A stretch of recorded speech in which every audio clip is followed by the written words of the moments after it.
Operation Sindoor 1 కావచ్చు, operation Sindoor 2 కావచ్చు, ఎట్లా అనిపిస్తుంది? తమ్మున మొగోడు నరేంద్ర మోడీ. ఈరోజు నరేంద్ర మోడీ ఉన్నారు కాబట్టి ఈరోజు మంచి నిర్ణయం తీసుకొని ఈరోజు పాకిస్తాన్నే ఉచ్చఓపిస్తుంది. పటంలోనే పాకిస్తాన్ లేకుండా చేసే దమ్ము ఈరోజు మనకు కనిపిస్తుంది. కాకపోతే మన హైదరాబాద్లో కావచ్చు, తెలంగాణలో కావచ్చు, ఇండియాలో కొంతమంది పాకిస్తాన్కి అనుకూలంగా స్టేటస్లు పెడుతున్నారు. నేను ఒకటే చెప్తున్నా, ఈరోజు అందరూ కూడా మద్దతు ఇస్తున్నారు. కాంగ్రెస్, ఎంఐఎం ఎందుకు ఇస్తున్నది? మేము చేస్తుంది ధర్మ పోరాటం కాబట్టి. ఉన్న ప్రధాని పాకిస్తాన్ ప్రధాని పోయి తాసుకుంటుండు, కానీ ఈ యుద్ధం వస్తే నేనున్నా అంటూ ముందు నిలబడినటువంటి వ్యక్తి నరేంద్ర మోడీ. బీహార్ ఎన్నికలు వస్తున్నాయి, ఆ ఎన్నికలు వస్తున్నాయి, ఇదంతా ఒక డ్రామా అది అన్నట్టు కూడా కొంతమంది మాట్లాడడం అనేది జరిగింది. ఈరోజు ఎలక్షన్లు చూసుకుంటామా?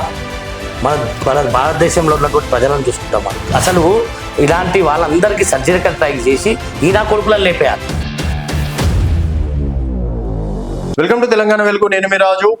పాక్ భారత్ మధ్య కునుకు లేకుండా పాకిస్తాన్ చేస్తుంది భారత్. సో ఇప్పటికీ ఆ దేశం ఉంటుందా పోతుందా అన్నంత రేంజ్ లో భారత్ కూడా వాళ్ళ దాడులని తిప్పికొట్టడం అనేది జరుగుతుంది. ఇదే అంశం పైన మాట్లాడడానికి ప్రస్తుతం మనతో పాటు రామ్ నగర్ కార్పొరేటర్ రవిచారి గారు ఉన్నారు. నమస్తే రవణ. నమస్తే. సో రవణ, మొత్తానికి ఇండియా అంటేనే ఇప్పుడు పాకిస్తాన్ కి కావచ్చు, పాకిస్తాన్ కి సపోర్ట్ చేసిన దేశాలకు కూడా ఒక రకంగా లోపల బాజా అవుతుందని చెప్పేసి కూడా చెప్పుకోవచ్చు. సో మొత్తానికి ఈ యుద్ధం పైన ఏమంటారు? ఆపరేషన్ సింధూర్ 1 కావచ్చు, ఆపరేషన్ సింధూర్ 2 కావచ్చు, ఎట్లా అనిపిస్తుంది? ఈరోజు చాలా అద్భుతంగా మన భారతదేశము పాకిస్తాన్ని తిప్పికొడుతుంది. మనం చూసుకుంటే పైగ్రామ్లో ఏదైతే జరిగిందో సంఘటన చాలా ఘోరమైన పరిస్థితి. ఈరోజు హిందువులు ఎక్కడికైనా బయటికి వెళ్ళి స్వేచ్ఛగా తిరగాలనే పరిస్థితి లేకుండా చేస్తున్నటువంటి ఉగ్రవాదులు ఎవరైతే ఉన్నారో, మరి ఎంత ఘోరమైన పరిస్థితి అంటే బయటికి వెళ్ళలేని పరిస్థితి ఈరోజు హిందువులకు పరిస్థితి అయింది. ఈరోజు దమ్మున మొగోడు నరేంద్ర మోడీ. ఈరోజు నరేంద్ర మోడీ ఉన్నారు కాబట్టి ఈరోజు మంచి నిర్ణయం తీసుకొని ఈరోజు పాకిస్తాన్నే ఉచ్చఓపిస్తుంది. అలాంటి నాయకుడు మనకు భారతదేశంలో ఉండడం చాలా చాలా గర్వకారణం. ఈరోజు మనం చూసుకుంటే ఒకటే, మనం లాస్ట్ టైంలో ఎన్నోసార్లు కూడా ఇలాంటి సంఘటనలు జరిగినాయి. గతంలో 10 ఏళ్ళ 20 ఏళ్ళ కింద జరిగినాయి. కానీ ఇలాంటి నరేంద్ర మోడీ గారు వచ్చిన తర్వాత మాత్రం ఈరోజు ఏడికైతే ఆడికి ఈరోజు మనం మొత్తం భారతదేశంలో ఉన్నటువంటి ఎవరికి కూడా ఏం కాకుండా మరి పాకిస్తాన్ని ఒక నామరూపాలు లేకుండా మ్యాప్ ఇండియా భారతదేశంలోనే మరి అంత పెద్ద మొగోడు మన లేడని నేను చెప్తున్నా. ఎందుకంటే పటంలోనే పాకిస్తాన్ లేకుండా చేసే దమ్ము ఈరోజు మనకు కనిపిస్తుంది. ఆడ వరకు వచ్చే అవకాశం ఉందా? పాకిస్తాన్ లోపలికి వెళ్ళి పాకిస్తాన్ లేకుండా చేసేంత వరకు భారత్ ఫిక్స్ అయిందని చెప్పేసి అనుకోవచ్చు. ఈరోజు మనం చూసుకుంటే మన ఆర్మీ అక్కడ ఉన్నటువంటి ప్రజలకు ఇబ్బందులు కలగకుండా మరి ఏవైతే ఉగ్రవాద స్థలాలు ఏవైతే ఉన్నాయో దానిపైననే గురిపెట్టింది. కానీ ఈరోజు పాకిస్తాన్ ఏం చేస్తుంది? పేదలు ఉన్నటువంటి భారతదేశంలో పేదల పైన, చిన్న చిన్న పిల్లల పైన మరి చంపడం జరుగుతుంది. నరేంద్ర మోడీ గారు తలుచుకుంటే ఈరోజు దేశంలోనే పటం లేకుండా చేసేస్తారు. అండ్ ఇప్పటికీ సరే, ఇదంతా మన దేశంలో అందరం ఒకటయ్యి హర్షించదగ్గ విషయం ఇది. కాకపోతే మన హైదరాబాద్లో కావచ్చు, తెలంగాణలో కావచ్చు, ఇండియాలో కొంతమంది పాకిస్తాన్కి అనుకూలంగా స్టేటస్లు పెడుతున్నారు. మోడీ కేవలం హిందుత్వం కోసమే చేస్తున్నారని, ఓట్ల కోసమే చేస్తున్నారు, రేపు ఎలక్షన్స్ కోసమే చేస్తున్నారని కూడా మురిగే కుక్కలు ఉన్నారని చెప్పేసి కూడా చెప్పుకోవచ్చు. ఈరోజు భయంకరంగా అయినటువంటి వాతావరణము ఈరోజు ఇండియా పాకిస్తాన్లో నడుస్తుంది. నేను ఒకటే చెప్తున్నా, ఈరోజు అందరూ కూడా మద్దతు ఇస్తున్నారు. కాంగ్రెస్, ఎంఐఎం ఎందుకు ఇస్తున్నది? మేము చేస్తుంది ధర్మ పోరాటం కాబట్టి దేశ ప్రజలని కాపాడాల్సిన బాధ్యత నరేంద్ర మోడీ పైన ఉన్నది. ఇలాంటి సింహానికి మరి భయపడి ఈరోజు కూడా ఎవరెవరు ఇంతకుముందు మద్దతు ఇచ్చారో మనకు తెలుసు. ఈరోజు కాంగ్రెస్ ప్రభుత్వం ఒకప్పుడు ఇచ్చినటువంటి మద్దతు పాకిస్తాన్కి, అదేవిధంగా ఎంఐఎం ఉన్నటువంటి సవాళ్ళు ఏవైతే ఉన్నాయో మన ఏరియాలో ఉన్నటువంటి వాళ్ళు కూడా మరి ఈరోజు చూసుకుంటే పాకిస్తాన్కి మద్దతు ఇచ్చినారు. మనం చూసుకునే దేశంలో ఖాళీ చిన్న చిన్న లెక్కలు వేస్తేనే పాకిస్తాన్ వాళ్ళు మన దగ్గర ఒక 80,000 మంది పంజాబ్లో ఉన్నారు. మన దగ్గరనే హైదరాబాద్లో ఒక 20,000 మంది ఉన్నారు. 20,000 మంది పాకిస్తాన్ వాళ్ళు ఉన్నారు. నాకు తెలిసిన మటుకు ఓల్డ్ సిటీలే ఓ 10-12,000 మంది వెళ్తారు. అదే మన ముషాబాద్కి వెళ్ళి చూస్తే బంగ్లాదేశ్ ఉంది, అక్కడ కూడా వెళ్తారు. యావత్ భారతదేశంలో మొత్తం చూసుకునే 50 లక్షల మంది ఈరోజు పాకిస్తాన్ వాళ్ళు వచ్చి మన తిండి తినుకుంటా మన రేషన్ కార్డు మీద వచ్చే బియ్యాలు కానీ అదేవిధంగా మన పాస్పోర్ట్లు కానీ అన్నీ కూడా వాడుకొని వీసాలు కానీ వాడుకొని ఈరోజు మన భారతదేశం తిండి తినుకుంటా మళ్ళీ పాకిస్తాన్ పాట పాడుతున్నారు. కానీ నరేంద్ర మోడీ గారు వచ్చినప్పటి నుంచి మాత్రం ఇవన్నీ కూడా మళ్ళీ పురోగతం కాకుండా చేస్తానని చెప్పి మంచి ఏదైతే మాట ఇచ్చారో చాలా సంతోషమైన విషయం. అలాంటి వ్యక్తి మరి మన భారతదేశంలో ప్రధాని కావడం కూడా చాలా ఈరోజు చూస్తున్నాం. పాకిస్తాన్లో ఉన్న పాకిస్తాన్ ప్రధాని పోయి తాసుకుంటుండు, కానీ ఈ యుద్ధం వస్తే నేనున్నా అంటూ ముందు నిలబడినటువంటి వ్యక్తి నరేంద్ర మోడీ. ఓకే. అండ్ ఈ ఆపరేషన్ పహల్గామ్ దాడి ముందన్న చాలా మంది ఏమన్నారు, ఇప్పుడు మోడీ స్టంట్లు వేస్తాడు, మోడీ అది చేస్తాడు, బీహార్ ఎన్నికలు వస్తున్నాయి, ఆ ఎన్నికలు వస్తున్నాయి, ఇదంతా ఒక డ్రామా అది ఇది అన్నట్టు కూడా కొంతమంది మాట్లాడడం అనేది జరిగింది. నా ఒకటి గుర్తుపెట్టుకోవాలన్నా, ఈ ఎలక్షన్ కాదు ముఖ్యం. ఇప్పుడు ఈ రోజు అదే తీసుకొచ్చి బాంబు మన దగ్గర వేస్తే ఇండియా మ్యాప్ లేకుండా వేయగల శక్తి వాళ్ళకు కూడా ఉంటుంది, వాళ్ళు కూడా అణుబాంబులు వేయగలుగుతారు. ఈరోజు ఎలక్షన్లు చూసుకుంటామా, మన భారతదేశంలో ఉన్నటువంటి ప్రజలను చూసుకుంటామా? ఎవడైతే ఫాల్తు నా కొడుకులు మాట్లాడుతున్నాడో, మొన్న అద్దెంకి జయకర్ గారు మాట్లాడతాడు, వాడు అవలగాడు, వాళ్ళకి ఇంత కూడా అవగాహన లేదు. నేను పాకిస్తాన్ ప్రేమిస్తా, నా ఇష్టం, గతంలో ఉండని ఎప్పుడైనా ఉండని, అలాంటి మాటలు వాడు మాట్లాడడమే తప్పు. ఎందుకంటే మన దేశం తిండి తినుకుంటా మన పాట వాడుకుంటా నువ్వు మంది దేశాన్ని ప్రేమిస్తా అనేటువంటి నువ్వే రా నాయన, నువ్వు ఒక నాయకుడివేనా? నేను అడుగుతున్నా అద్దెంకి దయాకర్ని, నీకు అసలు ఇలాంటి వాళ్ళందరికీ సర్జికల్ స్ట్రైక్ చేసి ఈ నా కొడుకులను లేపేయాలి. ఫస్ట్ ఇక్కడ లేపేస్తే ఇక్కడ మద్దతు ఇచ్చేటోడు ఎవడు ఉండడు. ఈ నా కొడుకులు పాకిస్తాన్ వాళ్ళు ఎవరైతే మద్దతు తీసుకుంటుండో ఇక్కడ ఇండియా వాళ్ళని, మనకు సిగ్గు శరం లేని వాళ్ళంతా వాళ్ళకి మద్దతు ఇస్తారు. కాబట్టి వాళ్ళకి ఇంత హిమ్మత్ వచ్చి అదే పరగ్రామంలో వచ్చి చంపిండంటే, అది కూడా బట్టలిప్పి, అరే బాబు నేను దయాకర్ని అడుగుతున్నా, నువ్వు హిందూ కాదా, నీది కూడా చెడ్డి ఇప్పిండు అనుకో బిడ్డ, ఆడొచ్చి నువ్వు కూడా ఆడున్న సంఘటనలు ఉంటే నీ చెడ్డి కూడా ఇప్పి నువ్వు హిందువా ముస్లిమా చూసి చంపేస్తుండే. ఇప్పుడు కూడా సిగ్గు తెచ్చుకోవాలా. భారతదేశంలో ఉన్నటువంటి పాకిస్తాన్కి సపోర్ట్ చేస్తున్నటువంటి వ్యక్తులు సిగ్గు శరం ఉంటే భారతదేశంలో వండుకుంటా నువ్వు వెళ్ళిపో. ఇక్కడ ఉండవు భారతదేశంలో, నీకు దమ్ము ఉంటే నువ్వు వెళ్ళిపో. నీకు గుద్దల దమ్ము ఉందనుకో ఆడ పోయి కొట్లాడు. ఏడా పాకిస్తాన్ నుంచి ఇండియా కొట్లాడు. మా దమ్మేముందో ఇండియాలో ఉన్నటువంటి భారతీయులు అందరూ దమ్మేందో చూపిస్తారు. ఓకే. అండ్ ఇప్పుడు పాకిస్తాన్ మొత్తానికి భయపడి ఇప్పుడు శాంతి చర్చల కోసం వస్తుందనా? సో మరి దేశం శాంతిస్తుంది అనుకోవచ్చా, లేకపోతే ఈ ఆపరేషన్ సింధూర్ 3.0 ఏమైనా ఉంటుంది అనుకోవచ్చు? 100% ఉంటుంది. ఇది మామూలు సింధూర్ అనే పేరు ఏంటంటే ఎందుకు పెట్టినంటే, ఈరోజు పహల్గామ్లో ఏదైతే మగవాళ్ళని చంపేసి ఒక సింధూర్ని చెరిపేసినటువంటి ఎవరైతే ఉగ్రవాదులు ఉన్నారో వాళ్ళకు ఒక సంఘటన పంపిస్తుండు. ఈరోజు నరేంద్ర మోడీ మీ బొట్టును కాపాడే దమ్ము ఉన్నటువంటి వ్యక్తి అని నరేంద్ర మోడీ గారు ఒక సింధూర్ పెట్టినారు. అంటే ఒక ఆడపిల్లని వదిలేసి ఆయన ముంగటనే వాళ్ళ సింధూర్ని చెరిపేస్తుంది. కాబట్టి మంచి ఒక పేరు కూడా అలాంటి పేరు తీసుకొని ఆ ఆపరేషన్ పెట్టిందంటే ప్రతి ఒక్క మహిళలకి ఒక శక్తి కనబడుతుంది. ఇప్పుడు కమెంట్ చేసేటోళ్ళు ఇద్దరు కూడా మహిళలే. మళ్ళీ అలా ఒక ముస్లిం అమ్మాయి ఉంది, ఒక హిందూ అమ్మాయి ఉంది. ఎందుకు ఇద్దరిని పెట్టినారు? ఈరోజు మేము భారతదేశంలో ఉన్నటువంటి హిందూ కానీ ముస్లిం కానీ అందరం కూడా ఒకటే. మీరు ఇక్కడ ముస్లింలు ఉండొచ్చు కాదంటలేదు, కానీ ఇక్కడ వండుకుంటూ మీరు పాకిస్తాన్కి మీ చేరదీయద్దు ఏ విషయాలైనా. కాబట్టి ఇదంతా ఒకటే అనేది చూపించడానికే ఈరోజు మహిళలు మేము కూడా చేయగలుగుతామని ఒక మహిళలు శక్తి ఏందన్నది చూపిస్తుంది. ఈరోజు మహిళలను వదిలేసి మగవాళ్ళని చంపాడు అంటే ఈరోజు మహిళలు కూడా ఇంత శక్తివంతంగా మన భారతదేశంలో ఉన్నారని చూపెట్టడానికే ఈరోజు ఈ యొక్క సింధూర్ ఆపరేషన్ జరుగుతుంది. సో మొత్తానికి ఇట్లాంటి ప్రధాని అది బీజేపీ నుంచి ఉండడం, మీరు ఒక బీజేపీ కార్పొరేటర్గా ఎట్లా ఫీల్ అవుతున్నారు? ఆయన మాకు రావడమే చాలా గొప్ప విషయం.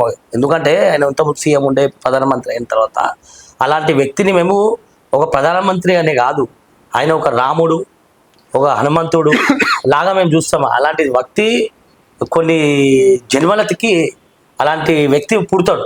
ఓకే. ఆయన దేశం కోసమే కానీ ఈరోజు చూస్తే మనం చూడండి గుళ్ళు కానీ ఏం కానీ మంచిగా దాన్ని పునరుద్ధి చేసి డెవలప్మెంట్ చేస్తున్నారు. అలాంటి వ్యక్తి మీద వీళ్ళు మాట్లాడడానికి వాళ్ళకి నోరు ఎట్లా వస్తున్నాయో అర్థం కాదు. మొన్న కూడా ఒక లేడీ మాట్లాడుతుంది సిగ్గు శరం లేకుండా, అరే మోడీగా ఏం చేస్తా, రే నువ్వు మోడీగా అనే విషయానికి ఫస్ట్ నీ కొడుకుని పోయి అడుగు, ఇట్లా అంటే తప్ప నాన్న కరెక్టా అని. వాళ్ళ అమ్మని వాడే చిదరించుకుంటాడు. ఎందుకంటే ఈరోజు ప్రజలల్లో యూత్లో మొత్తం కూడా నరేంద్ర మోడీ అంటే ఒక పవర్ఫుల్ లీడర్, ధర్మాని కోసం వ్యక్తి, ప్రజలను కాపాడే వ్యక్తి ఈరోజు నరేంద్ర మోడీ. ఓకే. అండ్ ఇప్పుడు ఈ ఆపరేషన్ కగారు కూడా పెట్టారు కదా మావోయిస్టుల గురించి, మరి అదన్నా ఆపుతున్నారా లేదా? ఇప్పుడు మొత్తం మనది ఏమున్నా పాకిస్తాన్ మీద ఉన్నది. ఫస్ట్ పాకిస్తాన్ మొత్తం ఖతం కావాలా. ఉగ్రవాద స్థానాలు ఏవైతే ఉన్నాయో ఇప్పటిదాకా మొన్న 9 జరిగింది, 3-4 గంటలు 5 గంటలలోనే ఖతం చేసింది. ఒక రోజు తలుచుకుంటే భారతదేశం ఒక రోజులో తలుచుకుంటే నామరూపాలు లేకుండా పోతుంది పాకిస్తాన్. ముఖ్యమైనది మొత్తం కూడా యుద్ధం మొత్తం ఇప్పుడు మాది మొత్తం పాకిస్తాన్ మీదే ఉన్నది, ఇంకా నడుస్తుంది. నాకు ఒక వ్యక్తిగా, ఒక సామాన్య వ్యక్తిగా నేను ఒకటే ఆలోచన చేస్తున్నా, ఇలాంటి వ్యక్తులు పాకిస్తాన్లో ఉగ్రస్థానాలు ఏవైతే ఉన్నాయో అవన్నీ కూడా స్మాష్ చేయాలని నేను కోరుతున్నా. ఎందుకంటే ఇట్లాంటి కావద్దు. సామాన్య పబ్లిక్లను చంపడము, వాళ్ళని రెచ్చగొట్టడం, ఇవన్నీ కూడా ఎన్నో చూస్తాం. బాంబ్ బ్లాస్ట్లు ఈరోజు దిల్షునార్ బాంబ్ బ్లాస్ట్ చూసుకోండి, లుంబిని పార్క్ చూసుకోండి, మళ్ళీ మొన్న గోకుల్ చాట్ చూడండి. ఇవన్నీ కూడా ఏదో పాపం పేదలు తినడానికి వెళ్ళినప్పుడు ఏదో చేయాలా అనేది చేస్తారు. దాంట్లో ముస్లింలు లేరా? చనిపోయేటోళ్ళు ముస్లింలు లేరా? అలా హిందువులే చనిపోతున్నారు, ముస్లింలు కూడా చనిపోతున్నారు. కానీ వాళ్ళు ఏంటంటే వాళ్ళ దృష్టి అంతా ముస్లింలు బతకాలా, హిందువులు చావాలా, ఇది కాదు. అంటే ఇప్పటికీ ఉందంటారా కమ్యూనిటీ ఫీలింగ్ వాళ్ళకి? అంటే ఉగ్రవాదానికి మతం లేదు, కులం లేదు అంటారు కదా. నాకు తెలిసిన మట్టుకైతే 90% ముస్లింలు అందరూ కూడా ఎవరైతే ఉన్నారో వాళ్ళందరూ కూడా ఈరోజు పాకిస్తానే గెలవాలా, పాకిస్తాన్ యుద్ధంలో గెలవాలనే థాట్స్ ఉన్న వాళ్ళు ఎక్కువ మంది ఉన్నారు. అలా ఒక 10-20% అదే మన భారతదేశం మనది, మన దేశం అని చెప్పి కొంతమంది ఉన్నారు. కాదని మనం అనలేము. ఎందుకంటే మనం చూస్తున్నాం కొంతమంది చాలామంది కూడా భారత్ మాత ఈరోజు ఓఐసీ లాంటి వ్యక్తులే ఈరోజు భారత్ జిందాబాద్ అంటున్నారు. అంటే వాళ్ళకు కూడా భయం అయిపోయింది. వీళ్ళకి ఇట్లా భారత్ మాతకి చేయలేకపోతే వీళ్ళు కూడా ప్రేమ అనుకోవచ్చు కదా, దేశం మీద ప్రేమ అనుకోవచ్చు. గతంలో ఎందుకు లేదు? గతంలో కూడా ఉండాలి కదా. ఈ రోజు పైగ్రామ్ ఘటన తర్వాత నీకు ప్రేమ చూపిస్తున్నావు. గతంలో కూడా చాలా సందర్భాల్లో జనగణమన వాడిండ్రు, భారత్ మాతకి. మీరు ఎప్పుడైనా జనగణమన వాడేటప్పుడు చూడండి, చెయ్యి కింద ఉంటుంది, మీద ఉండదు.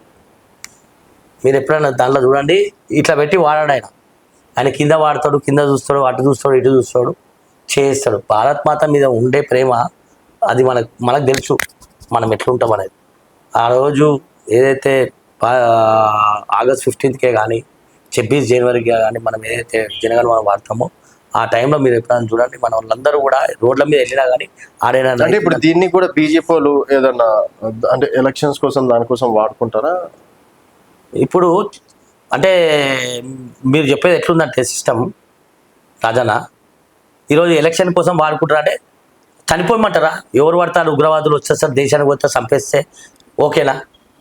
అంటే మీ సిస్టమ్ ఎట్లుందంటే మీరు చెప్పేది అంటే ఇది నా సిస్టమ్ కాదన్న, ప్రతి ఒక్కడు అంటే వాళ్ళ గురించి అప్పుడు బాధ అనిపిస్తుంటది, ఇంకా సొసైటీలో ఇట్లాంటి వాళ్ళు ఉన్నారా అని చెప్పేసి. నేను అదే అంటున్నానే, మీరు అవన్నీ చూసే మీరు మీడియాలో మాట్లాడగలుగుతారు. ఎందుకంటే మీరు అడుగుతున్నారు మా జవాబు చాలా సంతోషం కాదు. వాళ్ళకి ఎట్లాంటి ఆన్సర్ ఇస్తారని నేను ఒకటే అన్న, అలాంటి వాళ్ళని ఫస్ట్ చంపేయాల. ఈయన కొడుకులు లంగనా కొడుకుల వల్లనే ఈరోజు దేశంలో ఏదైనా చేయాలనుకుంటే, ఎవరైనా చేయాలనుకుంటే వాళ్ళని ఆపాలనే ఇంకా ఆలోచన చేస్తున్నారు. చూడు, ఫస్ట్ వాళ్ళని చంపాలి. ఈరోజు వాళ్ళ ఇంట్లో జరుగుతూ తెలుస్తుంది. అదే వాళ్ళ అమ్మ చంపి వాళ్ళ అమ్మని చంపుకుంటా వాళ్ళ ఆయనకు పోయి నరేంద్ర మోడీకి పోయి చెప్పాలంటే వానికి అప్పుడు అర్థమవుతుంది. అదే మొన్న కర్ణాటక కాంగ్రెస్ వాడు కూడా అఫీషియల్ గా ఇది గాంధీయుతంగా అంటే శాంతియుతంగా నడవాలి, ఈ విధంగా దాడులు చేస్తారా అని చెప్పేసి పెద్ద పెద్ద కొడుకు చిక్కన కొడుకులు. ఎందుకంటే ఇలా మోగతనం చచ్చిపోయింది ఆ కాంగ్రెస్ లో. వీళ్ళందరూ ఏం చేస్తున్నారు అంటే కాంగ్రెస్ లా ఈయన లాంటి కొడుకులే పాకిస్తాన్కి సపోర్ట్ చేసే వ్యక్తులు. ఈరోజు అదే వాళ్ళ అమ్మకో వాళ్ళ అయ్యకో జరిగితే ఇదే మాట శాంతియుతంగా చేసుకుందాం, గాంధీలాగా నడిపిద్దాం అని అంటారా? గతంలో గాంధీ చేసిన పరిశ్రమానికే ఇప్పుడు ఇప్పటిదాకా, లేకుంటే ఎవరి దారి చేసుకుంటుండే ఇవన్నీ ఉండకపోతుండే. ఈరోజు మొత్తం కూడా మళ్ళీ పెంచి పోషించి మొత్తం కాంగ్రెస్ ప్రభుత్వమే. మళ్ళీ మళ్ళీ మాట్లాడతారు సిగ్గు శరం లేకుండా. ఈరోజు రేవంత్ రెడ్డిని చూస్తే అనిపిస్తే ఆయన ఏవీపీ నుంచి వచ్చింది కాబట్టి ఆయన కొంచెం ఏడికైతే ఆడికి కానివ్వండి అని చెప్పి సపోర్ట్ చేయగలుగుతున్నారు. ఈరోజు అన్ని దేశాలు మొత్తం కూడా సపోర్ట్ చేస్తుంటే కూడా బయట దేశాలు సపోర్ట్ చేస్తుంటే మనలోకే పుట్టింది. బయట ఉన్న ప్రపంచంలో ఉన్నటువంటి దేశాలన్నీ కూడా మన భారతదేశానికి సపోర్ట్ చేస్తున్నాయి. ఎందుకంటే ఇవి ఏదైతే కాశ్మీర్కి వెళ్ళినప్పుడు వాళ్ళు ఏదో హాలిడేస్ వచ్చినాయి మేము వెళ్దామని పెళ్ళి అయిన వాళ్ళు వెళ్ళిపోతే వాళ్ళని చంపేసి వాళ్ళకు కూడా బాధ అనిపిస్తున్నది కూడా మన వాళ్ళకి అనిపిస్తలేదు.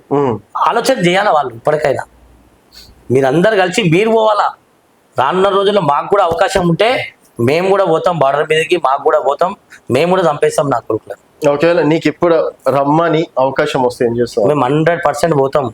ఎవ్వరిని కూడా పాకిస్తాన్ వాళ్ళని ఒక్కరిని కూడా వదలం. నా ప్రాణాలు పోయినా పర్లేదు దేశం కోసం. ఎందుకంటే ఈ పరిస్థితి ఒక మహిళా సోదరులకు కాదు, ఎవరు కూడా కాదు. ఆ ప్లేస్లో మా చెల్లెనే ఉన్నదని అనుకుంటాడు. ఎందుకంటే ఈరోజు ఎంత ఘోరమైన పరిస్థితి అంటే మన దేశంలో మనం హ్యాపీ ఉండలేని పరిస్థితి ఉన్నది.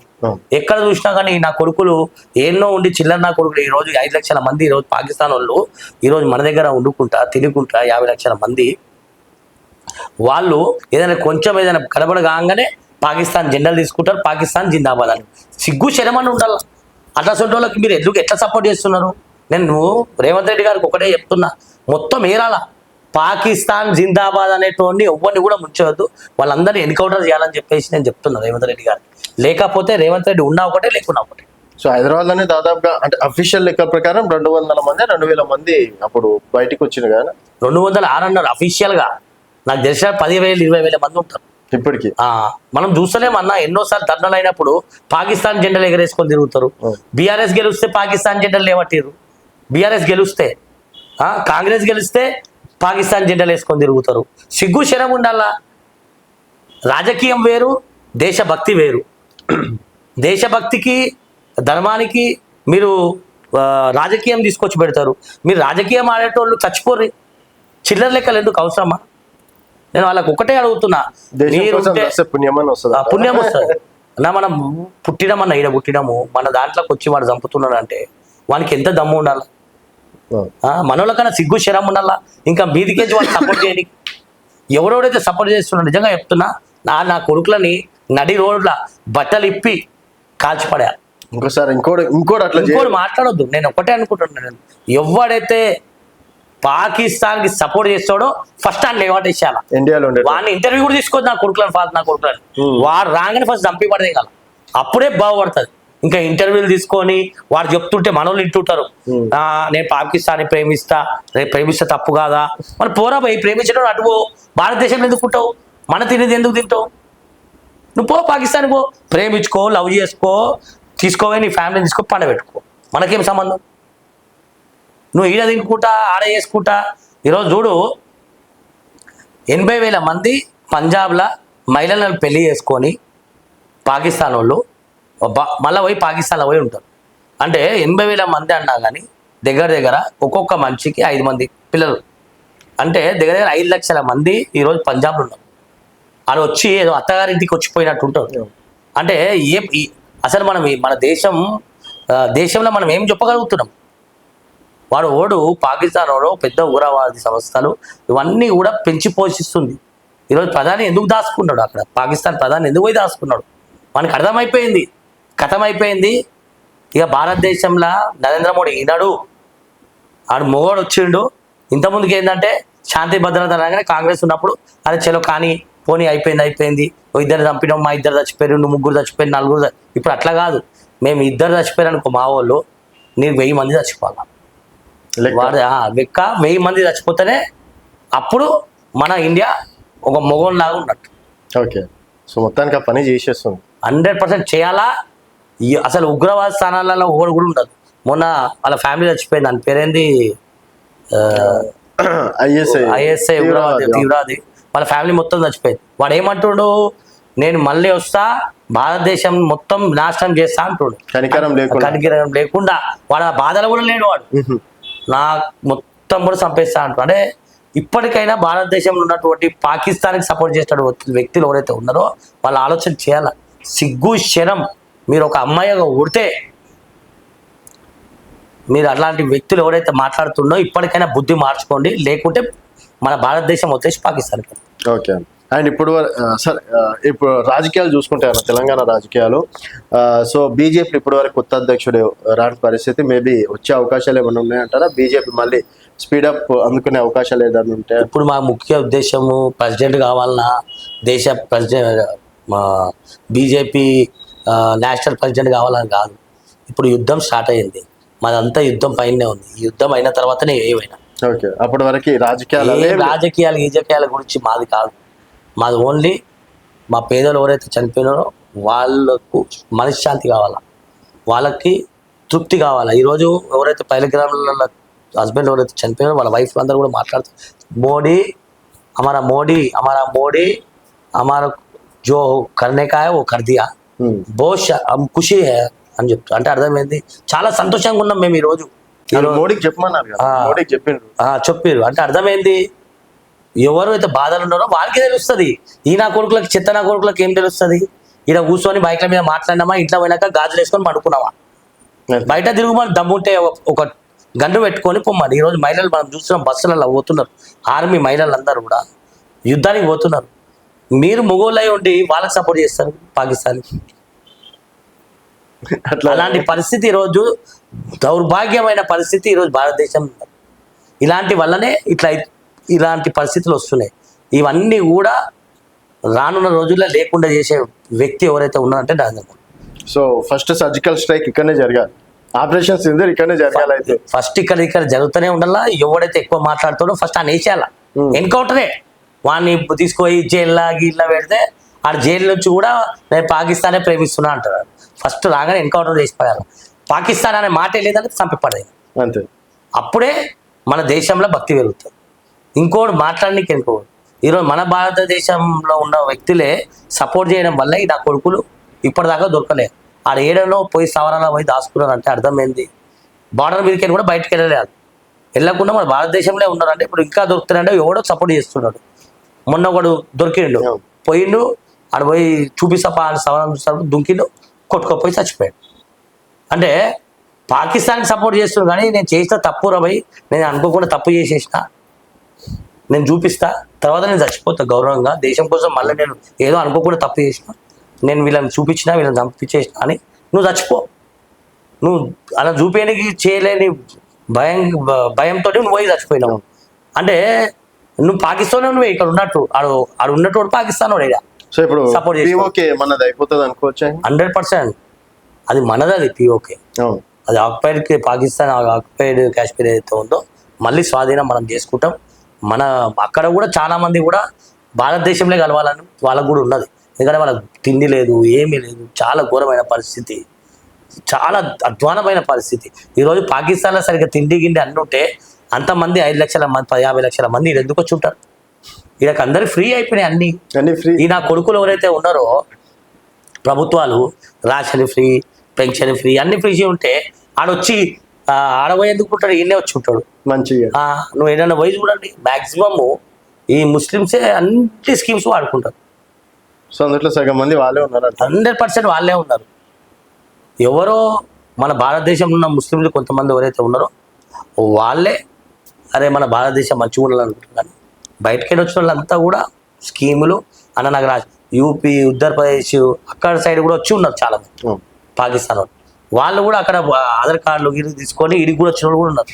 గోలపూర్లో వాళ్ళు పాకిస్తాన్ వాడు తెలియదు, లేకపోతే మన ఇండియన్ వాడు తెలియదు. ఇలాంటి చట్టాలు ఇప్పుడు ఇలాంటి పరిస్థితుల్లో పాసిబుల్ అనుకోవచ్చు. వీసాలు తీసేయాల, వీసా లేకుండా రానియద్దు, వీసా ఉంటేనే రానియాల. ఫ్రీ అయిపోయింది, ఎవడన్నా రావచ్చు ఎవడన్నా పోవచ్చు. చట్టాలు అట్లా పెట్టేసి ఎవడన్నా రావచ్చు ఎవడన్నా పోవచ్చు అని చెప్పి అప్పుడు మన గాంధీజీ తీసుకొచ్చిన చట్టం అదే మన సవారిస్తున్నారు మంచి హాయిగా, అదే నడుస్తుంది. ఎవడు పడతాడు వస్తాడు చంపుతాడు పోతాడు. మొన్న రేవంత్ రెడ్డి గారు మాట్లాడుతూ అంటే నా దగ్గర రూపాయి లేవు, నా దగ్గర మీరు కోసినా కూడా ఏం వెళ్ళదు, కోసుకొని తింటారా తినండి అన్నట్టు కొంచెం ఎమోషనల్గా మాట్లాడడం అనేది జరిగింది. సో తెలంగాణలో నిజంగా పైసలు లేవనుకోవచ్చు, అలాంటి పరిస్థితి ఉందా తెలంగాణలో?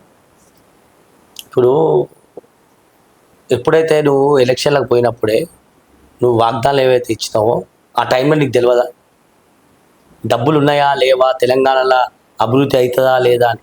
ఎప్పుడైనా బిజినెస్ ఉంటుంది, మనం ఏదైనా బిజినెస్ చేస్తాం. బిజినెస్ అనేది మనం పెట్టుబడులు పెట్టడము, దానిపైన మనకు వచ్చే డబ్బులు ఏవైతే వస్తాయో అనే ఆలోచన మనం బిజినెస్ పైన ఆలోచన చేస్తాం. బిజినెస్ అట్లా నువ్వు దేశాన్ని మన రాష్ట్రాన్ని ఏలడానికి నువ్వు సీఎం అయిన తర్వాత మళ్ళీ గతంలో నీకు అంతకుముందుకు తెలియదా? నువ్వే అన్నావు కదా మొత్తం సంగనాకిచ్చేస్తుంది బీఆర్ఎస్, డబ్బులను నాశనం చేస్తుంది, మొత్తం ఇంట్లోకి వేసుకుంటుంది, ₹1 మిలుగుతలేదు, నేను వచ్చిన తర్వాత మంచి చేస్తా, మొత్తం అభివృద్ధి చేస్తా, ఒక అభివృద్ధి పటానికి తీసుకుపోతా అని చెప్పిన రేవంత్ రెడ్డి గారు మీరు. మరి నేను ఇప్పుడు ఎందుకు అంటున్నాడు డబ్బులు లేవని? అంటే ఆయనకి నడిపేయడానికి చేతనైతలేదు, రాష్ట్రాన్ని నడిపేయడానికి చేతనైతలేదు. ఈరోజు జీతాలు కానీ గవర్నమెంట్ జీతాలు కానీ మళ్ళీ దాని తర్వాత ఏవైతే స్కీమ్స్ ఉన్నాయో ఇవ్వలేని పరిస్థితి ఉంది కాబట్టి ఆయన చేతులు లేవడానికి నా డబ్బులు లేవు అంటున్నాడు. ఇప్పుడు ఎన్నో స్కీమ్స్ ఇచ్చినాడు. మొన్న రేషన్ కార్డు ఇస్తా అని చెప్పి అందరు సర్వే చేసి ఇప్పటిదాకా రేషన్ కార్డు ఎవరికి రాదు. 4,000 రూపాయలు పెన్షన్ ఇస్తా అని చెప్పి సర్వే చేయించింది, అది ఇవ్వలే. దాని తర్వాత మహిళలకు 3,000 4,000 పెన్షన్ ఇస్తాడు, అది ఇవ్వలే. సిలిండర్లకు ఎంతమందికి వస్తున్నాయి నాకు తెలిసిన 10% కూడా వస్తలేవు. ఏమంటే మేము సిలిండర్ ఫ్రీ అంటారు. ఎలక్ట్రికల్ సంబంధించింది చూడండి, మా ఏరియాలో చాలామంది పేదలు చాలామంది కూడా ఇప్పుడు కూడా మా కరెంట్ బిల్ ఫ్రీ అయితే లేదండి, మేము 200 యూనిట్లు వాడుతున్నాం కదండి అని చెప్పి చాలామంది కూడా మా దగ్గర పోతుంటారు. అక్కడ కూడా లేదు. ఇప్పుడు ఆ స్కీమ్ అయిపోయిందని చెప్పేస్తారు జిహెచ్ఎంసీలో. అంటే మీరు క్యాలెండర్ వైజ్గా స్కీమ్స్ ఇస్తారా, ఏదో నామమాత్రంగా అప్పుడు మీరు ఏదైతే మాట్లాడతారో అప్పుడే కొంతమందికి ఇచ్చి ఆపేస్తారు. ఓకే, ఎప్పుడైనా మీరు ఏవైతే స్కీమ్స్ ఇస్తున్నారో పేదల కోసము అది క్యాలెండర్ వైజ్ ఉండాలి. ఎప్పుడు అవసరం పడితే వాళ్ళకు పేదోడు, ఇప్పుడు పైసలున్నోడు పేదోడు కావాలని ఏది లేదు. చాలామంది కూడా పైసలు ఉన్నాడు డబ్బులు పేదోడు అయినోడు కూడా ఉన్నాడు. ఆ పేదోనికి ఏం కావాలా, గతి లేని పరిస్థితి ఉన్నప్పుడు నువ్వేం చేస్తావు, పేదలకి రేషన్ కార్డు అవి ఇవ్వాలి. అంటే ఎప్పుడు ఉన్న పరిస్థితి ఇప్పుడు ఉండదు కాబట్టి అప్పుడు రేషన్ కార్డు ఉన్న వాళ్ళకే ఉన్నది. ఇప్పుడు ఎంతమంది పేదోళ్ళు చాలామంది లేరు ఇప్పటికి. ఇప్పుడు పైసలున్నోడు పేదోడు కాలేదా, చాలామంది కొన్ని లక్షల మంది అయినారు మన రాష్ట్రంలో. వాళ్ళకి ఇప్పుడు వాళ్ళు అప్లై చేసుకుందామంటే లేవు. సన్న బియ్యం ఇస్తా అంటాడు, మీ ఏరియాలో వస్తలేవా? ఇస్తున్నాయి. మరి ఇంకేదైనా మంచి పథకం సన్న బియ్యం ఇచ్చేదే గవర్నమెంట్ మాదా. మరి వేరే రాష్ట్రాలు ఎందుకు లేవు అని చెప్పేసి అంటున్నారు కదా, అదే కాంగ్రెస్ వాళ్ళు. వేరే రాష్ట్రంలో ఎందుకు ఇవ్వలేకపోతుంది బీజేపీ? నువ్వు 10 రూపాయలు ఎక్కువ వేసినావు, మేము ఇచ్చేది 40 రూపాయలు, మీరు దాంట్లో 10 రూపాయలు వేసి సన్న బియ్యం ఇచ్చినారు, మేము కాదంటలేము. ఇంకోటి ఏంటంటే సన్న బియ్యము మన రాష్ట్రంలో చాలా మంచిగా పడుతాయి, బియ్యం కూడా ఎక్కువ ఉన్నది కాబట్టి నువ్వు వేయగలుగుతున్నావు.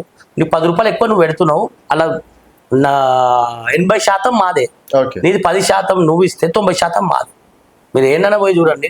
ఇప్పుడు వాళ్ళు వేసుకుంటారు పోయాడ, మేము కాంగ్రెస్ ఇస్తుంది, కాంగ్రెస్ మరి ఇస్తే ఒక పని చేయమనండి, మీరు సెంట్రల్ నుంచి పైసలు తీసుకోమని చెప్పండి. ఓకే, అంటే మరి ఇక్కడ నుంచి కూడా ఫండ్స్ ఇస్తున్నారు కదా, పన్నులు కడుతున్నారు కదా, మరి సెంట్రల్ కట్టాల్సింది. దేశం నడవాలా, రోడ్లు కావాలా, రోడ్ డెవలప్మెంట్ ఉన్నాయి. ఇప్పుడు నీకు రైల్వే స్టేషన్ డెవలప్మెంట్, ఇవన్నీ ఎట్లా డెవలప్ అవుతాయి? అన్ని రాష్ట్రాల నుంచి కొన్ని మీరు ఏదైతే జిఎస్టీ కానీ ఐటీ కానీ కడితేనే డబ్బులు ఇస్తేనే ఆ డబ్బులు ఏ రాష్ట్రంలో ఎక్కడ డెవలప్ కావాలో అది మన కేంద్ర ప్రభుత్వం చూసుకొని దాన్ని డెవలప్ చేస్తుంది. నువ్వు మొత్తం తీసే మొత్తానికి ఆ మాటలు చూసి మీకు ఏమనిపించింది? రేవంత్ రెడ్డి గారు ఒక సక్సెస్ఫుల్ సీఎం అనుకుంటున్నారా? ఆయన చిన్న పిల్లగాడండి, ఆయనకు అవగాహన లేదు. ఆయన అవగాహన లేక ఏది పడితే అదే మాట్లాడుతుంటాడు. ఆయనకి నిజంగా అవగాహన ఉంటే ఈ మాటలు మాట్లాడాడు. ఎట్లా డెవలప్మెంట్ చేయాలా, మనలోని ఎట్లా, అంటే బీజేపీ కేంద్రం సపోర్ట్ చేస్తలేదు, నేను ఏమైనా చేద్దాం అనుకుంటే అని చెప్పేసి డైరెక్ట్ అంటుండు కదా. మొన్ననే నితిన్ గడ్కరీ గారు వచ్చినారు, మొన్న రాందే అన్ని డెవలప్మెంట్ అవుతలేదు, రోడ్లు అవన్నీ డెవలప్ అవుతలేవు. రోడ్లు డెవలప్మెంట్ ఎందుకు అవుతుందండి? ఇండస్ట్రీలకు కానీ పోవడానికి వ్యవస్థ కానీ మెటీరియల్ కానీ పోవడానికే కదా ఇవన్నీ డెవలప్మెంట్ అయ్యేటి. ఇవన్నీ రోడ్లు డెవలప్మెంట్ అవుతున్నాయి, అన్నీ అయితేనే ఉన్నాయి. మొన్న కూడా కోమటిరెడ్డి వెంకటరెడ్డి గారు ఇంకా మాకు 2-3 రోడ్లు అంటే కూడా ఇస్తామని చెప్తారు. ఇవన్నీ డెవలప్మెంట్ కేంద్ర ప్రభుత్వం ఏం చేయాలా? మొత్తం డబ్బులు నీకు ఒక్కరికే ఇస్తే మిగతా రాష్ట్రాలకు ఏం చేయాలి? దేనికి ఎంత కావాలో అంత ఇస్తారు. మనకి ఇంతకుముందు గురించి ఫస్ట్ మీరే అన్నారు కదా, తెలంగాణ మనది అభివృద్ధి చెందినటువంటి తెలంగాణ, మనకు నిధులు ఉన్నాయి, అన్నీ ఉన్నాయి అని చెప్పి మనోళ్ళే అన్నారు. గతంలో నీళ్లు నిధులు నియామకాలు మనకు తెలంగాణ వస్తే వచ్చినాయి అన్నారు. మళ్ళీ అన్నీ వచ్చిన తర్వాత మళ్ళీ ఇప్పుడు ఏమైంది? నా డబ్బులు లేవు, మొత్తం నాశనం అయిపోయింది, ఏడికేం దేవాలే, ఘోరమైన పరిస్థితి ఉన్నది. ఈ మాటలు మాట్లాడే ముందు నువ్వు ఆలోచన చేయాల్సింది ఏంటంటే, ఇవన్నీ స్కీములు ఫ్రీ స్కీములు పెట్టేదే లేకుండే. బీఆర్ఎస్ పెట్టిందాను, నాశనం చేసిందాను, నువ్వేది పెట్టినావు మరి? ఓకే, ఇప్పుడు బీఆర్ఎస్ చేసింది కరెక్టే, ఇప్పుడు నువ్వు కాంగ్రెస్కి వచ్చిన తర్వాత నువ్వు కాంగ్రెస్ నువ్వైతే స్కీమ్లు పెట్టినావు అంటే గెలుస్తేనే మీకు చాలు, ప్రజలు ఏమన్నా కానీ, ప్రజలు రోడ్డు మీద పడని చావని తిండి లేని పరిస్థితి ఉండదు. కానీ మీకు అవసరం లేదు అది, మేము సీఎం అయినామా లేదా అనేది లెక్క. ఓకే, మరి మరి ఇప్పుడు కేసీఆర్ గారు కూడా మొన్న 25 సంవత్సరాల సందర్భంగా వాళ్ళది కూడా గ్రాండ్ సక్సెస్ అవ్వడం అనేది జరిగింది. సో బీఆర్ఎస్ మళ్ళీ పుంజుకుంటుంది అని చెప్పేసి అనుకుంటున్నారా మీరు? నెక్స్ట్ జిహెచ్ఎంస్ వస్తున్నాయి కాబట్టి ఈరోజు మేయర్ కూడా భారతీయ జనతా పార్టీ కొడుతుంది. ఈరోజు ఎక్కడ చూసినా భారతీయ జనతా పార్టీ వైపే ప్రజలందరూ కూడా చూస్తున్నారు. ఎందుకంటే ఏ విషయం అయినా కానీ భారతీయ జనతా పార్టీ పట్టించుకొని మరి పనిచేస్తుంది. ఈరోజు ఉన్నటువంటి గ్రేటర్ హైదరాబాద్లో 41 మంది ఉన్నా కానీ 150 మందితో లెక్క. 150 మంది ఏదైతే గ్రేటర్ హైదరాబాద్లో ఉన్నారో వారు ఎవరు కూడా పనిచేస్తున్నారో తెలియదు. కానీ భారతీయ జనతా పార్టీ ఉన్న 41 మంది 150 మంది కంటే ఎక్కువ పనిచేస్తుంది. ఈరోజు ఏ విషయం గురించి మీరే డబ్బా కొట్టుకుంటారా? మా గురించి మేము డబ్బా కొట్టుకునే అవసరం లేదు. మేము చేస్తున్న పనులు ఏవైతే ఉన్నాయో మీరు చూడండి. ఈరోజు మేము పోరాడుతున్న కార్పొరేటర్లు తప్ప వేరే వాళ్ళు పనిచేస్తలేరు, వాళ్ళ ఏరియాలు అసలే డెవలప్ కాలేదంటారా? డెవలప్ అవుతుందా, తెచ్చుకునే దమ్ము వాళ్ళకు ఉండాలా? మేము కొట్లాడి తెచ్చుకునే దమ్ము మాకు ఉంది. మేము కొట్లాడి తెచ్చుకుంటాం. సమస్యలు ఏమన్నా ఉన్నా కానీ వేరే డివిజన్లలో కూడా పోయి చూడండి. కొన్ని పక్కన డివిజన్లలో బీఆర్ఎస్ ఉన్న నాయకులలో, కాంగ్రెస్ ఉన్న దగ్గర పోయి చూడండి. పనులు చేస్తలేరు. మా దగ్గరికి వచ్చి పనులు చేయించుకుంటారు. అన్న ఇట్లా సమస్యలు ఉన్న జర చెప్పన్న డీజీఎంకి వాటర్ వర్క్స్. ఎందుకంటే వాళ్ళ ప్రభుత్వంలో వాళ్ళకి తెలుసు వాళ్ళ పనులు అయితే లేవని. మేము పోరాడే పార్టీ ఇప్పుడు బీజేపీలో నుంచి మీ దాంట్లో నుంచి కూడా చాలా మంది కాంగ్రెస్ లోకి వెళ్ళడం అనేది కాంగ్రెస్ నుంచి వచ్చిన వాళ్ళు, బీఆర్ఎస్ నుంచి వచ్చిన వాళ్ళు, కార్పొరేటర్లు గెలిచిన తర్వాత బీజేపీ నుంచి గెలిచిన తర్వాత కాంగ్రెస్ లోకి వెళ్ళింది. ఎందుకు వెళ్ళినా అంటే అభివృద్ధి పనుల కోసం అని చెప్పేసి వాళ్ళకి చాలా క్లారిటీగా చెప్పారు. నేనే ఇంటర్వ్యూ చేసిన. ఇప్పుడు వాళ్ళే బీజేపీ కార్యకర్తలు కూడా కాంగ్రెస్ ఎవరు పోయి చెప్పండి, ఎవరు పోలే. ఎవరైతే బీజేపీలోకి మన బీఆర్ఎస్ లెక్కన వచ్చిరో బీజేపీ నుంచి కూడా నేను అదే చెప్తున్నా అండి. ఎవరైతే బీఆర్ఎస్ కాంగ్రెస్ లో ఉన్న వాళ్ళు వచ్చి ఇక్కడ టికెట్ తీసుకున్న వాళ్ళు కొంతమంది ఉండే. అప్పుడు బీజేపీ ఎట్లయినా గెలుస్తుంది అని చెప్పేసి చాలా మంది ఇక్కడ వచ్చినారు. గ్రేటర్ హైదరాబాద్ ఉన్న ఎలక్షన్ అయ్యేటప్పుడు టికెట్ తీసుకున్నారు, గెలిచిర్రు, పైసా ఆశకి వెళ్ళిపోయారు. ఈరోజు ప్రజల అభివృద్ధి కోసం పోలే వాళ్ళు. వాళ్ళకి 5 కోట్లు 10 కోట్లు డబ్బులు ఇస్తే డబ్బులు తీసుకొని వెళ్ళిపోయారు. ఈరోజు నేను బాగుపడితే చాలు, ప్రజలు బాగుపడేనా పడకుండా నాకు అనవసరము. ఈ రోజు నాకు వస్తే చాలా. బీజేపీ అధికారంలోకి వచ్చిన తర్వాత వేరే పార్టీ వాళ్ళు వచ్చినా కూడా పైసల కోసమే వచ్చిందంటారా? పైసల కోసమే మన డబ్బులు ఇయ్యారన్నా. మన ఓన్లీ ధర్మం సంబంధించిన పార్టీ. మన డబ్బులు ఇయ్యరు. ప్రేమ కోసమే రావాలా, పని చేయాలా, ధర్మం కోసం ప్రజల కోసం సేవ చేయాలా. అంతేగాని వాళ్ళకి అది నచ్చకనే అలా డబ్బులు వస్తలేమని వెళ్ళిపోతున్నారు. ఓకే, బీజేపీలో డబ్బులు ఉండవు, డబ్బులు ఇయ్యరు. డబ్బులు ఎవరికి ఫ్రీగా ఇయ్యరు డబ్బులు మా దాంట్లో. ఓకే, ఏది ఉన్నా ధర్మం కోసం కష్టపడాలా, పని చేయాలా. ఇలా దాంట్లో ఏంటంటే ఇక్కడ డబ్బులు ఏమైనా వస్తాయేమో దాన్ని బట్టి ఇళ్ళకి వస్తారు. వాళ్ళకే ఇళ్ళకి నల్లకి. బీజేపీలో కూడా చాలా మంది డబ్బులు ఉన్న వాళ్ళు ఉన్నారు కానీ వాళ్ళు ఎట్లా సంపాదించిన ఉండొచ్చు అంటారు? మరి కష్టపడి పని చేస్తారు, బిజినెస్ చేస్తారు, కోట్లు సంపాదిస్తారు. ఈ రోజు నేనున్నా, మాకు ఆఫర్లు వచ్చినాయి, మేము పోయినామా? మేము ఎందుకు పోలేమని? మాకు కూడా ఆశలు, మాకు కూడా పైసలు కావాలనుకుంటే మేము కూడా పోతుండే కదా. ఎందుకు పోలే? ఎక్కువ సంపాదించినామేమో, బీజేపీలో నుంచి ఎక్కువ సంపాదించినామేమో. సంపాదించే గొప్పతనం కాదన్న, ప్రజల సేవ చేయాలా, ప్రేమ పొందాలా. మీరు ఒకసారి మా ఏరియాకి పోయి చూడండి. రవిచారి ఫోన్ చేసి వస్తారా లేదా కనుక్కోండి. ఫోన్ చేస్తే బుల్లెట్ మీద వెళ్ళిపోతా. నాకు 10 మంది అవసరం లేదు, 20 మంది రావాలన్నా ఇవ్వడానికి ఏం లేదు, ఒక్కనైనా వెళ్ళిపోతా. వాళ్ళందరూ ఇప్పటికి కూడా అంటారు దమ్ముగుండా నాయకుడు పై రవిచారి. పిలవంగానే వస్తాడు, పని చేపిస్తాడు, కొట్లాడతాడు. ఎక్కడ పోవాలన్నా సింగల్ పోయి కొట్లాడే దమ్ము నాకు ఉంది. భారతీయ జనతా పార్టీలో ఉన్న ప్రతి ఒక్క కార్యకర్తకి ఫస్ట్ వాళ్ళకు లోపల ఉండేది దమ్ము. లేకుంటే అన్ని పార్టీలో దమ్ము గెలిస్తే వెళ్ళిపోవాలి. ఈరోజు 48 మంది గెలిస్తే 2 చనిపోయారు. దాంట్లో మిగతా 6 మంది, మిగతా ఎవరైతే 5 మంది ఉన్నారో వాళ్ళు పోయినారు. మిగతా వాళ్ళు ఎందుకో పోలేదు. అప్పుడు గతంలో అందరు బీఆర్ఎస్ లో పోయారు, కాంగ్రెస్ వాళ్ళు మొత్తం ఖాళీ. ఎందుకు పోయారు? మనం మా బీజేపీలో ఎందుకో పోతలేరు. మన దాంట్లో సిద్ధాంతాలు అవన్నీ ఒక్కసారి ఆ సిద్ధాంతాలకి కట్టుబడి ఉంటే మన దాంట్లోకి వేదాంట్లో పోరు. ఓకే, అంటే ఏముంటది బీజేపీలో అంతగానో? మరి ఏముంటది బీజేపీలో అంతగా? న్యాయం ఉంటుంది, కష్టపడే దమ్ము ఉంటుంది. వాళ్ళకి తెలుసు భారతీయ జనతా పార్టీ వస్తుందంటే పని చేయాలి రాబోయ్.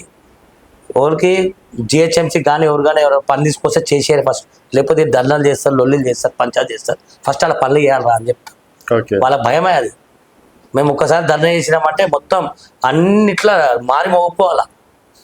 మీరు కూడా కష్టం చేస్తాం. 2-3 సార్లు జిహెచ్ఎంసీ ఆఫీస్ దగ్గర కొన్ని ధ్వంసం చేయడం అనేది కూడా మేము ధ్వంసం ఏం చేయము. పలిగిపోతాయి. నేను ఏమంటున్నానా, మా స్పీడ్ కి పలిగిపోతాయి అవి ఆటోమేటిక్ గా. మేము స్పీడ్ పోతుంటాం పైకి తాకయ్యాచే. ఇప్పుడు జిహెచ్ఎంసీలు ఎట్లుంటాయి, మెట్ల మీద కూలీలు ఉంటాయి. ఒక 20 మంది పైకి కాళ్ళ చెట్లకు తలగా. వెళ్ళినప్పుడు తగిలే, మీరు వెళ్ళినప్పుడే తగిలినాయి. వాళ్ళు పోయేది 2-3 కదా. మా దగ్గర 1000 మంది పోతాం కదా. సమస్యల మీద పరిశాన్ ఉన్నప్పుడు దండాలు చేసినప్పుడు 1000 మంది కూర్చుంటారు భారతీయ జనతా పార్టీ.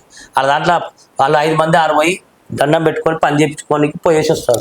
మా దాంట్లో అట్లా కాదు కదా, కలిసికట్టుగా ధర్మం కోసం పనిచేస్తారు.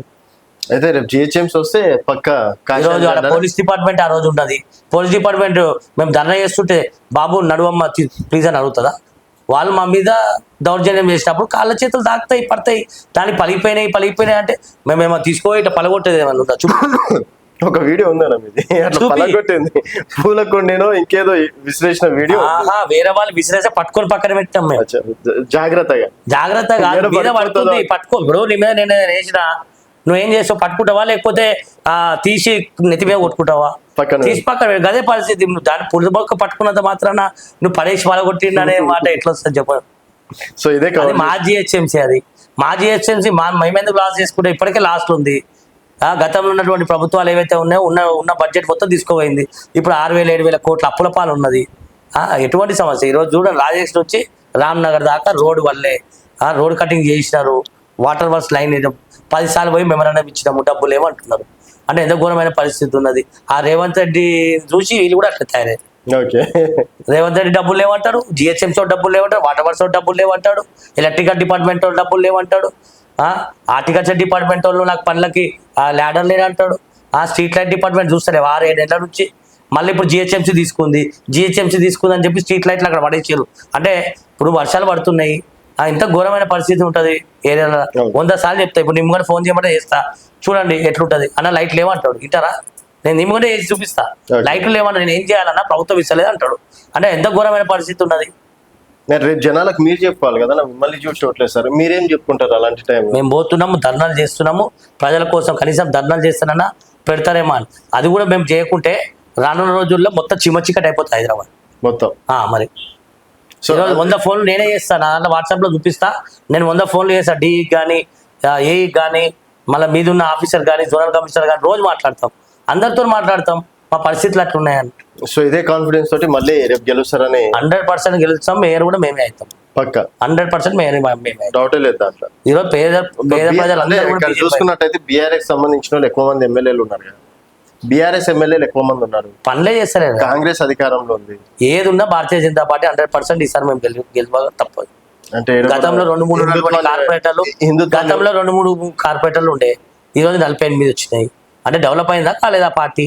ఓకే మరి అంతేగాని లాస్ట్ టైం బండి పోతే బండి ఇస్తాం, అవి పోతే ఇవి పోస్తాం అని చెప్పేసి బండి సంజయ్ నేను ఒకటి చెప్పాలన్నా, నువ్వు పని చేస్తున్నావు, జాబ్ చేస్తున్నావు, జాబ్ చేయాలంటే నువ్వు ఎదగాలనుకుంటావా పడేయాలనుకుంటావా? ఎదగాలని. పార్టీ కూడా అట్లా ఎదగాలనుకుంటుంది. ఇప్పుడు నువ్వు ఏదైనా జాబ్ చేస్తుంటావు, కష్టపడి పని చేస్తుంటావు, 10 కాడ 10 రూపాయలు వస్తాయి, ఒక రోజు 20 రూపాయలు వస్తాయి, ఒక 50 రూపాయలు వస్తాయి, ఒక్కోసారి మన టార్గెట్ రీచ్ అవుతాం. ఓకే, అట్లనే మాది కూడా కష్టపడతాం. మేము 100 సీట్లు అనుకుంటున్నా టార్గెట్. 100 కావచ్చు, 150 కూడా రావచ్చు, 100% రావచ్చు, 150 రావచ్చు. అది ఎంఎం పార్టీవి కొంతమంది ఉంటారు అన్నారు, ఫిక్స్డ్ అవి కూడా మీరే కలుపుకుంటే. ఆడ మా దగ్గర హిందువులు కూడా ఉన్నారు.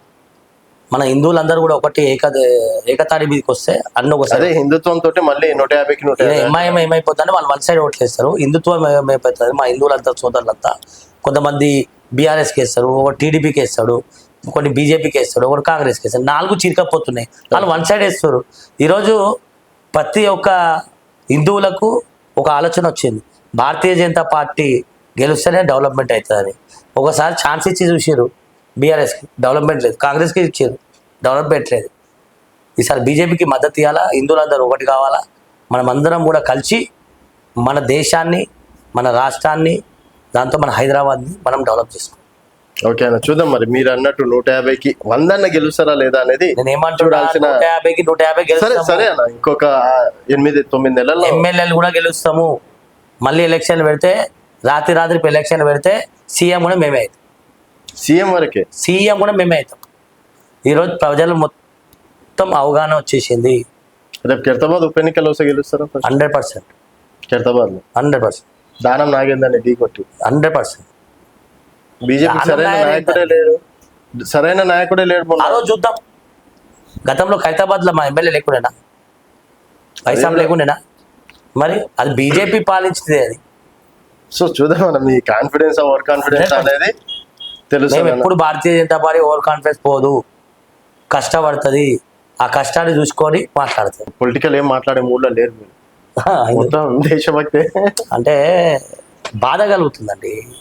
ఈరోజు ఎంతోమంది పాపం వాళ్ళు పెళ్లి చేసుకున్న 2 రోజులకే చనిపోతే వాళ్ళు ఎంత ఆమె ముంగటనే బట్టలు ఇప్పి రోడ్డు మీద బట్టలు ఇప్పు, లేకపోతే నీకు అల్లాకు సంబంధించిన ఏమైనా మాట్లాడడానికి వస్తుందా, మాట్లాడు, అది అదేమంటారు కల్మా వాడండి, కల్మా వాడితే వదిలేస్తాము, మేము హిందువులం అయితే వద్దాము. ఏందండి ఇది పరిస్థితి? అంత ఘోరమైన పరిస్థితి ఉందంటే ఈరోజు అంటే అది కావాలని రెచ్చగొట్టడానికి ఆ విధంగా చేసి ఉండొచ్చు కదా, చెప్పలేం.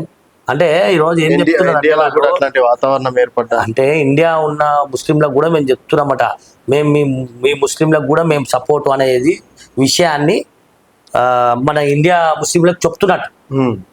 ఎందుకంటే ఈరోజు మేము ముస్లింలను చంపలే, హిందువులే చంపినాము, మనకి హిందువులే టార్గెట్. కావాలని గొడవలు పెట్టడానికి ఎవరైతే ఉన్నారో మన భారతదేశాన్ని నమ్ముకొని ఉన్నటువంటి ముస్లింలు ఎవరైతే ఉన్నారో, దేశం కోసం భారతదేశం కోసం ఉన్నటువంటి వ్యక్తులు ఉన్నారో వాళ్ళకు కూడా ఒక చూపిస్తున్నామట, బాబు మిమ్మల్ని మేము ఏమనము, మేము ఓన్లీ మాది ఒకటే, ఎవరైతే హిందువులో ఒక యూనిట్ అయితే చూపించుకున్నాం ఆ రోజు. ఇప్పటికీ అంటే గొడవలు కాలేవంటే ఒక యూనిటీ మన దగ్గర ఉన్నట్టు ఇప్పుడు బయటపడుతున్నారు మన వాళ్ళంతా కూడా, ఎవరెవరైతే బయటపడుతున్నారు. ఇప్పుడు అందరు వస్తున్నారు, మేము సపోర్ట్ చేస్తాం, మేము సపోర్ట్ చేస్తామని. ఇంతకుముందు అట్లా లేకుండే, ఇప్పుడు అందరు బయట పెడతారు, ఎవరెవరైతే సపోర్ట్ చేయాలో అందరిని కాల్చి పడేస్తాడు అంతే. వ్యతిరేకంగా మాట్లాడితే చంపేయాల ఉండి కూడా ఏం లాభం, మనం ఏం ఉండుకుంటే బయట బీజేపీలే దేశభక్తి మాకే ఎక్కువ ఉన్నట్టు, ఇంకెవ్వరికి లేనట్టు బిల్డప్ కొడుతుంటారు అన్నట్టు మాట్లాడుతుంటారు. అవును ఉంటది, మన బీజేపీలకే ధర్మం ఉంటది. ఏ విషయంలోనైనా ఎవరికైనా హిందువులకి సమస్య వస్తే ఫస్ట్ వచ్చే పార్టీ భారతీయ జనతా పార్టీ.